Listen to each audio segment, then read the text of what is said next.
खामोश वाकयात में नए आने वाले दोस्तों से गुजारिश है कि चैनल को ज़रूर सब्सक्राइब कर दें और बेल आइकन पर ज़रूर क्लिक करें ताकि हर नई आने वाली वीडियो का नोटिफिकेशन आपको बर वक्त मिल सके। तो चलते हैं आज के एपिसोड की जानिब। आमिर की आंख दबी दबी चीख से खुली थी।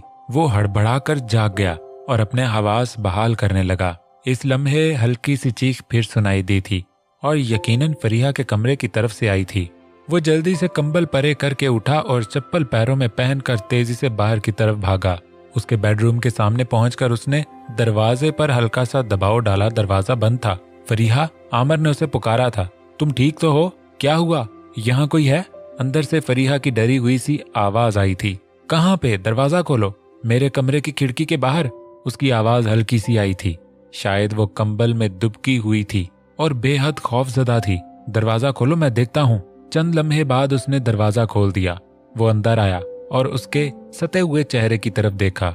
वो ढीली सी नाइटी पहने नंगे पांव दरवाजे के करीब खड़ी थी। चेहरा खौफ से पीला पड़ा हुआ था। यहाँ कोई है खिड़की में? वो डरे हुए अंदाज में खिड़की की तरफ इशारा करते हुए बोली। मैं सो रही थी कि अचानक से खिड़की खुल गई, बहुत जोर से। वो आंखों में हरास लिए बोले जा रही थी। अच्छा, तुम फिक्र न करो, मैं देखता हूँ। वो खिड़की की तरफ बढ़ा और उसका मुआयना किया। उसका शीशा सही सलामत था और वो खिड़की सिर्फ अंदर से खुलती थी, इसलिए बाहर से उसे तोड़े बगैर खोलना नामुमकिन था। फिर वो कैसे खुल गई? आमिर उलझ गया। तुम इसे वाकई बंद करके सोई थी ना? उसने पूछा। हाँ, मेरी आदत है, मैं दरवाजे, खिड़कियां और लाइट्स ऑफ करके सोती हूँ। ये किसी ने बाहर से खोला है। वो अब भी जर्द चेहरा लिए कमरे के वस्त में खड़ी थी। मगर रात को तुमने अपने कमरे की लाइट ऑफ नहीं की थी, मैंने देखा था। वो बोला। हाँ, मुझे डर लग रहा था, इसलिए रूम की लाइट जलने दी, ऑन रहने दी थी। वो खसियाई हुई सी बोली। आमिर फिर खिड़की की तरफ मुतवज्जे हुआ और उसे बगौर देखा और चंद लम्हे बाद वो उसके खुलने का राज समझ गया था। वो हल्का सा मुस्कुराया। खिड़की अंदर से ही बंद होती और खुलती थी, लेकिन उसका हैंडल जरा सा ढीला हो गया था, जो हवा के झोंकों से हिलता रहा था और बेलाखिर खिड़की खुल गई थी। उसने खिड़की वापस बंद की। मेरे ख्याल से यहाँ कोई भी नहीं है, तुम इत्मीनान से सो जाओ, रिलैक्स होके। खिड़की हवा से खुल गई थी। हवा से कैसे खुल सकती है? वो बेयकीनी से बोली और खुश्क होंठों पे जुबान फेरी। किसी ने बाहर से खोली थी और वो अब भी बाहर होगा। ऐसा कुछ नहीं है, तुम इत्मीनान से सो जाओ। उसके साथ ही वो कमरे में खड़े रहकर आमिर को फिर से बेचैनी होने लगी थी। वो बारीक सी नाइटी पहने खौफजदा सी खड़ी थी। नाइटी का गला खासा गहरा था और उसकी गर्दन से नीचे का खासा हिस्सा अरियां था। शब ख्वाबी के इस महीन मलबूस में उसके जिस्म के उतार चढ़ाव शब के इस पहर उसे खुद से बेगाना करने लगे थे। सो जाओ, ठीक है, सुबह बात होगी। मैंने देख लिया है, तुम्हें गलत फहमी हुई थी। वो कमरे से बाहर की तरफ बढ़ने लगा कि उसकी राह में हायल हो गई। मुझे बहुत डर लग रहा है, मुझे नींद नहीं आएगी। खौफ जैसे उसकी आंखों में जम सा गया था। थोड़ी देर यहाँ रह जाएं या फिर हम ड्राइंग रूम में जाके बैठते हैं, वो मुल्तजी अंदाज में बोली। ठीक है, तुम सो जाओ, तब तक मैं यही हूँ, लेट जाओ अपने बेड पे, वो बोला। वो मुतज़ब्ज़ब सी अपने बेड की तरफ बढ़ी और बेड ग्राउंड से टेक लगाकर बैठ गई। ऐसे नहीं, लेट जाओ, फिर नींद आएगी तुम्हें। वो उसके करीब आ बैठा था। एक ही बिस्तर पर बैठकर वो खासे करीब आ गए थे। आमिर को उसके चेहरे पर खौफ के अलावा हल्की सी सुर्खी भी नजर आने लगी। वो चंद लम्हे बाद आहिस्ता से बेड पर दराज हो गई। कंबल उसने सीने तक ओढ़ लिया था। तुम वैसे ही डर गई थी, कोई नहीं है यहाँ, अब सुकून से सो जाओ। वो उसके करीब बैठे बैठे नीम दराज हो गया और अपना हाथ बढ़ाकर फरीहा के गाल को नरमी से छुआ, जिसका उसने कोई रद्द अमल नहीं दिया और लंबी सांस लेकर आंखें बंद कर ली। फरीहा की कुर्बत उस पे असरअंदाज हो रही, दिल में हलचल सी होने लगी थी। उसके नर्म रसीले होंठों पर नजरें बहकने लगी। न जाने कब वो सो गई, मगर आमिर वहां से न उठा, उसके पहलू में मौजूद रहा। उसके सभी चेहरे को निगाहों की आगोश में भरता रहा। रात हौले हौले सिरकती रही। ना जाने कितने लम्हे बीत गए थे, वो कब की सो चुकी थी। वो उसकी सांसों की मध्यम आवाज को सुन पा रहा था और खुद को उसके करीब होने रोकने की कोशिश करता रहा। बेताब होकर उसने आस्तगी से हाथ बढ़ाया और उसके गुलाबी होंठों को उंगलियों के पोरों से छुआ और उन पे नरमी से अपनी उंगलियां फेरी। वो हल्का सा कसमसाई और उसकी तरफ करवट ली। आमिर का दिल जैसे उछल कर हल्क में आया था। कंबल जरा सा नीचे को खिसका और उसकी नाइटी का गहरा गला कुछ और अयां हो गया था। उसके ऊपरी बदन के मौजू भारों का कुछ हिस्सा उसकी निगाहों के सामने आ गया था। यूं जैसे बारीक सी नाइटी ने उन्हें मजीद खुद में समेटे रखने से इनकार कर दिया हो। आमिर की निगाहें उसके बदन के पोशीदा हिस्से से अयां होने वाले एक छोटे से तिल के निशान पर पड़ी और उसकी सांसें जैसे थमने लगी और धड़कनें कानों में सुनाई देने लगी। उसका दूधिया बदन फूल की तरफ शादाब और रुई के कालों की तरह शगुफ्ता था। सर्दियों की इस रात में भी आमिर की पेशानी पे पसीने की बूंदें उभर आई थीं। वो सिरके हुए लिबास से उस जवानी के पैकर के नशीले बदन का हल्का सा हिस्सा ही देख पाया था और बेखुद होने लगा था। अगर लिबास कुछ और सिरक जाता तो शायद वो अपना होश खो बैठता। वो उठा और तेजी से कमरे से बाहर निकल आया। अगर वो कुछ देर और बैठता तो जब्त के बंद टूट जाते और वो खुद को दूर न रख पाता। अपने कमरे में आकर उसने पानी के चंद छपाके अपने तपते हुए चेहरे पे डाले और सोने के लिए लेट गया। वो बहुत देर बाद सो पाया था।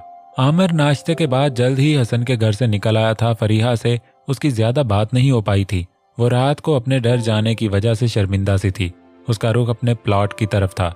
वो उसके मालिक से मिलने जा रहा था। उसने जेब से फोन निकाल कर उसे कॉल मिलाई। हेलो, कौन बोल रहा है? किसी खातून की आवाज आई थी। अंदाज में उजलत थी। उम्र का अंदाजा आमिर ने 35 साल लगाया था। जी, मेरा नाम आमिर दाऊद है। क्या ये असलम रहमानी प्रॉपर्टी डीलर का घर है? उसने कंफर्म करना चाहा। जी, ये उनका ही घर है, मगर वो इस वक्त घर पे नहीं है, खातून ने तेजी से कहा। आमिर को लगा वो कॉल काटने लगी है। कब तक घर आएंगे वो? उसने जल्दी से पूछा। रात तक फोन करके पता कर लीजिएगा, खातून ने कहा। लेकिन इससे पहले कि वो कॉल काटती, आमिर के कानों में किसी मर्द की दबी दबी आवाज आई थी जो कहीं करीब ही मौजूद था। शायद असलम रहमानी घर पे था और किसी वजह से उससे बात नहीं करना चाहता था। आमिर ने फोन वापस जेब में रखकर चंद लम्हे सोचा और एक टैक्सी रोककर उसके घर की तरफ रवाना हो गया। उसका घर दरमियाने साइज के एक बंगले में था। आमिर ने मेन गेट पर रुककर घंटी का बटन दबाया, लेकिन घंटी बजने की आवाज नहीं आई थी। शायद वो खराब थी। उसने बड़े से मेन गेट पे दस्तक दी और साइड पे खड़ा हो गया। कुछ देर इंतजार करता रहा, लेकिन कोई नहीं आया था। उसने फिर ज्यादा शिद्दत से दस्तक दी, मगर अंदर सन्नाटा छाया हुआ था, जैसे अंदर कोई जीरू मौजूद ना हो। उसने दरवाजे पे हल्का सा दबाव डाला तो वो जरा सा खुल गया। उसने अंदर हाथ डालकर कुंडी गिरा दी और गेट खोल दिया। अंदर आकर उसने दरवाजा बंद किया और इर्द गिर्द निगाह दौड़ाई। लॉन बेहद खूबसूरत था और बंगला छोटा मगर जदीद तराश खराश का था। वो लॉन को अबूर करता हुआ अंदर की तरफ बढ़ा। ड्राइंग रूम में कोई न था, मगर साथ के कमरे से दबी दबी आवाजें आ रही थी। वो मोहतात कदमों से उस जानिब बढ़ा। मैंने खुद दस्तक की आवाज सुनी है सुहेल, तुम यकीन क्यों नहीं कर रहे? कोई दबी दबी सी नस्वानी आवाज आई थी। मुझे तो कोई आवाज नहीं आई, शायद गलतफहमी हुई है तुम्हें। जाने मन, यहाँ आओ, छोड़ो सब फिक्र और अंदेशे। अगर कोई बाहर हुआ भी तो चला जाएगा, मर्द ने भारी आवाज में कहा। औरत ने जवाब में कुछ कहना चाहा, मगर उसका जुमला आमिर को सुनाई न दिया। आमिर ने झुककर अपनी आंख होल से लगाई और अंदर झांका, और अंदर का मंजर देखकर उसका सारा जिस्म सुनसुना उठा था। एक जवान साल मर्द और बेड पे दो जिस्म एक जान हुए जा रहे थे। इस वक्त वो एक दूसरे के सिवा इर्द गिर्द की हर चीज से बेगाना होकर जिस्म का खेल खेल रहे थे।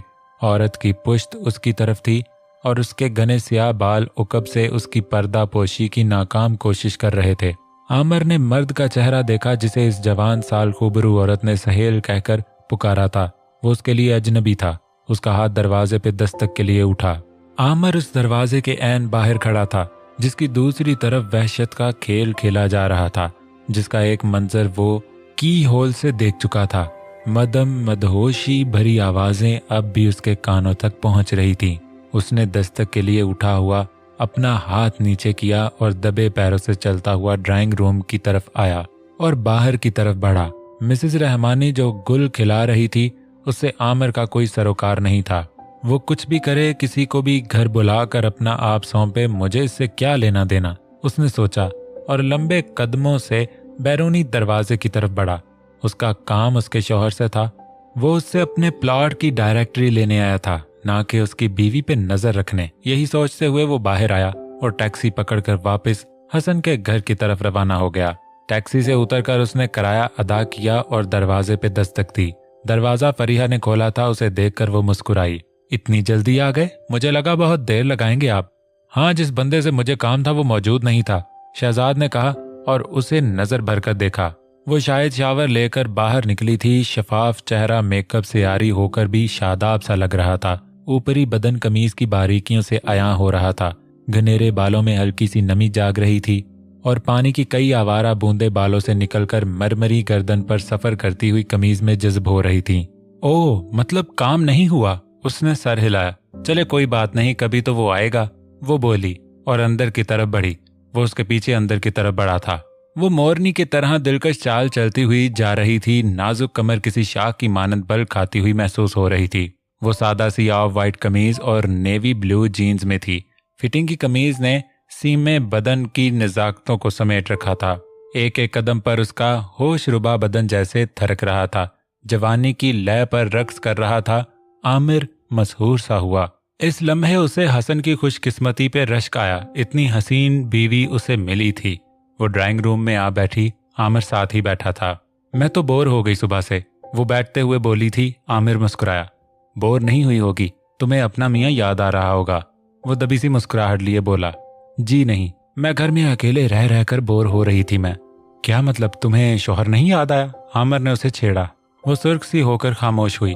वो बेहद खूबसूरत थी और सोफे पर बैठी टांग पे टांग चढ़ाए एक अदा से बैठी थी। तुम दोनों की शादी कैसे हुई फरीहा? सवाल आमिर के लबों पे मचला था। किसकी शादी? तुम्हारी और हसन की शादी कैसे हुई? लव मैरिज थी या अरेंज? अरेंज थी। उनकी मामा मेरी मम्मी की दूर परे की रिश्तेदार हैं।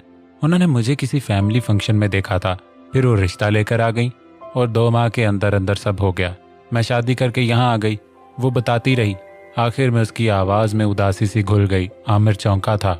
शायद वो हसन के साथ शादी पे खुश ना थी या फिर उसे मिस कर रही थी, तब ही उदास थी। आमिर ने सोचा। वैसे वो बहुत खुशकिस्मत है, आमिर ने कहा। पर मैं नहीं हूँ खुशकिस्मत, वो दबी आवाज में बिड़बड़ाई थी। मगर आमिर ने सुन लिया। ऐसे क्यों? तुम क्यों नहीं हो खुशकिस्मत? वो उसके उदास चेहरे पे नजरें जमा के पूछने लगा। कुछ नहीं, वैसे ही कहा। वो फीका सा मुस्कुराई। लंच किया है आपने या नहीं? वो मौजू बदलने की कोशिश कर रही थी। आमिर ने उसे तिरछी नजरों से देखा। बताओ क्या हुआ है तुम दोनों के बीच? उसने ठहरी हुई मध्यम आवाज में पूछा। क्या हो जाएगा अगर मैं आपको बता भी दूं तो? आप मेरी तकदीर बदल नहीं सकते। मैं कुछ देर आराम करूंगी। वो उठी और अंदर अपने कमरे की तरफ बढ़ी। आमिर उसके पीछे आया था। कमरे में आके वो बेड के किनारे रुक कर मुड़ी। हो सकता है मैं कुछ कर लूं, आमिर ने उसके सामने खड़े होते हुए कहा। कोई कुछ नहीं कर सकता, मुझे अपने नसीब की खराबी का तावान भरना है। वो नफी में सर हिलाते हुए बोली। तुम मुझे बताओ तो सही। वो उसके करीब हुआ और अपने हाथ उसके नाजुक कंधों पर रख दिए और उन्हें नरमी से दबाया। फरीहा हल्का सा कांपी मगर हनूस खड़ी रही। मुझे सोना है थोड़ी देर। वो जरा सा कसमसाई। तो तुम नहीं बताओगी मुझे? वो जरा सा और करीब होते हुए बोला। फरीहा के जिस्म पे लर्जा सा तारी हो गया था, जिसे वो उसके कंधों पे रखे अपने हाथों से महसूस कर पा रहा था। सो लूं ना थोड़ी देर, बहुत थक गई हूं, वो बोली। उसके गाल दहकने लगे थे मगर उसके हाथों को अपने कंधों से हटाने की कोशिश नहीं की थी। वो साकित सी खड़ी थी। गालों पे हल्की सी सुर्खी हलकोरे लेने लगी थी। आमिर की नजरें पानी की एक बूंद पे पड़ी जो जुल्फों के किनारों से निकलकर कान के उकब से होती हुई दूधिया गर्दन पे झूमती हुई नीचे की तरफ फिसली और दूधिया गर्दन पे अटकेलियां करती हुई जाकर खुले गिरेबान की गहराइयों में जा छुपी। आमिर की निगाहों ने पानी के इस नन्हे शिफाफ कतरे के साथ साथ सफर किया था। जहां उसका सफर इख्तिताम पजीर हुआ, वहां जवानी का खिंचाव था। वहां उसकी कसी हुई छातियां कमीज की बंदिशों में कैद थीं। न जाने वो कमीज उनकी मुंह जोरी को कैसे सह पा रही थी। आमिर का दिल किया उन्हें आज़ादी बख्श दे और अपने लम्स से आशना करे। उस पे कल रात वाली कैफियत तारी होने लगी थी। उसने अपने होंठों को दांतों से खुचला और उससे जरा दूर हुआ। यहाँ रहना सच में एक इम्तिहान साबित हो रहा था। तुम सो नहीं पाओगी, वो भारी सी आवाज में बोला। क्यों? क्योंकि तुम डर जाती हो। याद है कल रात कैसे डर गई थी? हाँ, मुझे लगा कोई बाहर मौजूद है और खिड़की खोल रहा है, तभी डर गई। लेकिन इस वक्त नहीं डरती मैं। इस वक्त नहीं डरती, लेकिन रात के वक्त डर जाती हो। अजीब बात है, क्योंकि रात को अंधेरा होता है ना। अब मैं खाना बना लूं, आपने भी नहीं खाया, मैं भी भूखी हूँ। वो दरवाजे की तरफ बढ़ी। अगर रात को डर गई तो फिर मुझे आना पड़ेगा क्या? उसने कहा। बाहर जाती फरीहा रुकी और मुड़कर उसकी तरफ देखा। आंखों में अजीब सा खुमार नजर आया था। क्या पता, अगर मैं डर गई तो शायद आना ही पड़े आपको, उसने कहा। आमिर ने उसे बगौर देखा। वो तेजी से बाहर निकल गई।